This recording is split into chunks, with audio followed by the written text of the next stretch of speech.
Idemo do Leskovca, tamo je kolega Srđan Conić. Srđane, u Beogradu jutros -1, pada sneg, a kod vas?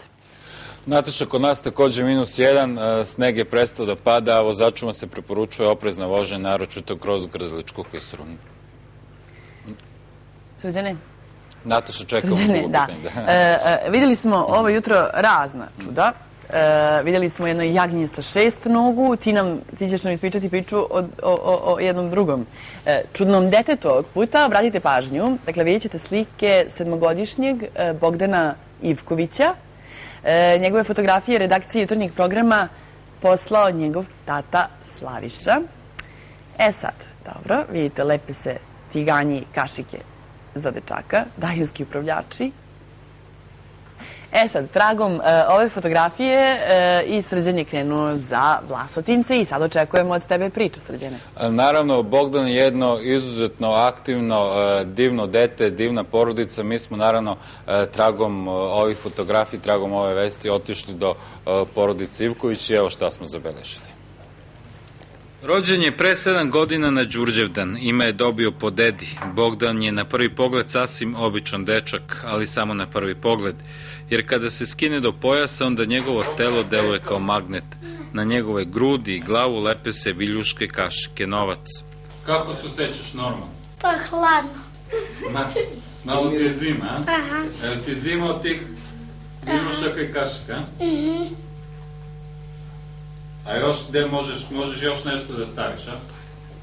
Pare. Pare možeš, telefone. Da. Osim metalnih predmeta, Bogdanovo telo deluje i na porculan. Sa lakoćom je privukao i ovu šerpu tešku skoro 2,5 kilograma, kao i naš bežični mikrofon.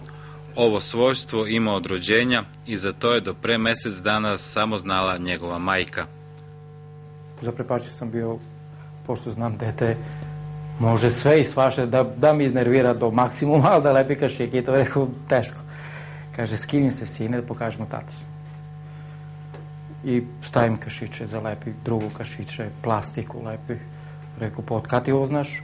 Kaže, pa to znam ja otkad je bio mali bebice, kad ga hranim. Pa na grudi padne, kaže, i stoji. Pa što mi nisi rekla? Pa neću da traumiram dete.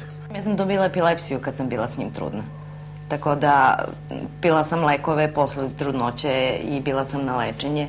Sad ih zadnjih 20 dana ne pijem jer on stavlja mi ruku na glavu i bolje mi je. Kao beba pio je 3 litra mleka dnevno. Što je aktivniji, to njegovo telo više zrači. Pored kompjutera ne sme da bude dugo jer se kompjuter brzo pokvari.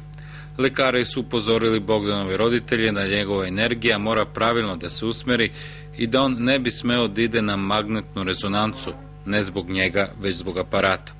U svakom slučaju, on je jedno živahno dete. Veliku energiju osjetite kada ste u njegovoj blizini, kada se rukujete. Jednostavno, Bogdan je Bogom dan.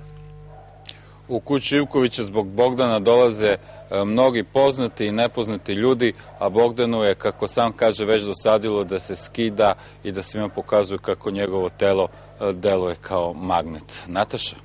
Hvala ti, Srđane, na ovoj priči. Blago Bogdanu, em je još mali, em je toliko neobičan da neće imati problema u životu, ali pričamo o nama koji ih imamo. Dakle, došli smo nekako u vreme u kome ili se prilagođavate ili propadate.